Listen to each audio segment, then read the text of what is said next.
Mr. Tent here, January 18th in Austin, Texas, 2010. Today we're doing a little fishing tent. Why do I call it a fishing tent? It's the most primitive little tent. It has 2 poles front and back. You stake it out, and then you tie a guy line to each end. I just call it a fishing tent. First of all, the poles, they're usually aluminum, and they go together like this. I hope this is the right pole set. If not, we'll be doing it again here in a minute. They nest together. The reason I'm asking is because I got extra poles with this thing. The tent is going to be about this high, which,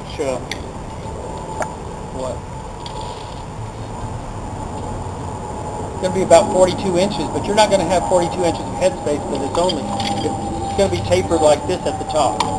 Okay, Darlene's going to help me. The first thing we're going to do is lay out the tent.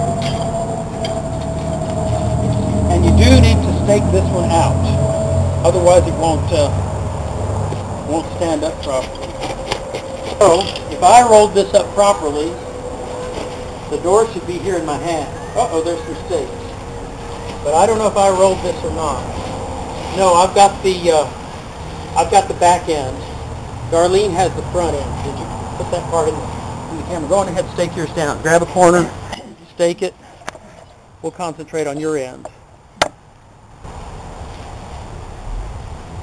Notice she's putting it in at an angle to the ground toward the tent. Now I'm tensioning this one over here, and now we're going to go over to this corner. We got those 2 pegged out, so we'll just bring it out here in the grommet. Raise it up. Hold it with both hands so the pole doesn't slip out. Land it down. Now take your string at the top.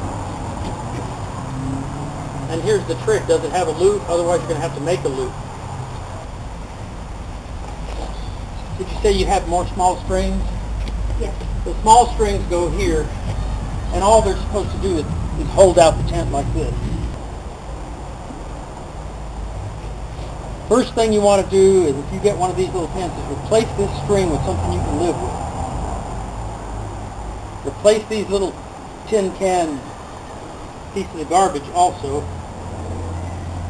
But for $10, to have something to throw in the back of your trunk, just against the off chance that you might need to go camping, some people like these.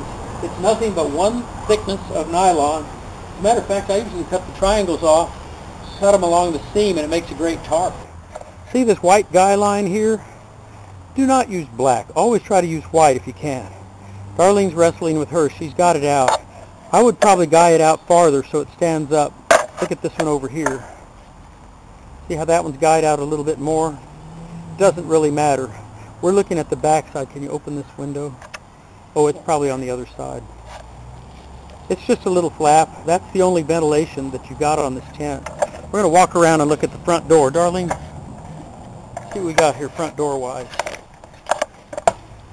Now we're looking here at the camp. Darlene's opening it. Typically it has a metal zipper, and it's what they call a T-zipper. 1 goes up and 2 go down to the side. And you can see that it's roomy. It's 5 by 7. You've got space. It's not dark. That means you'll have plenty of light.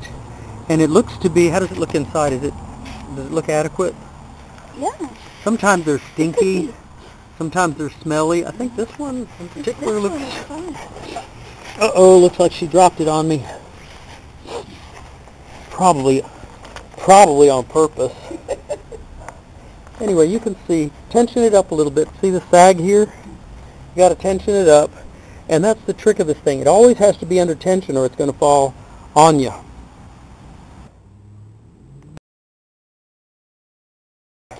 Okay, I think that's it from Austin, Texas.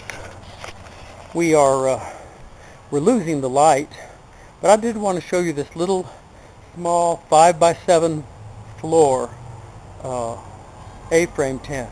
It packs up real small.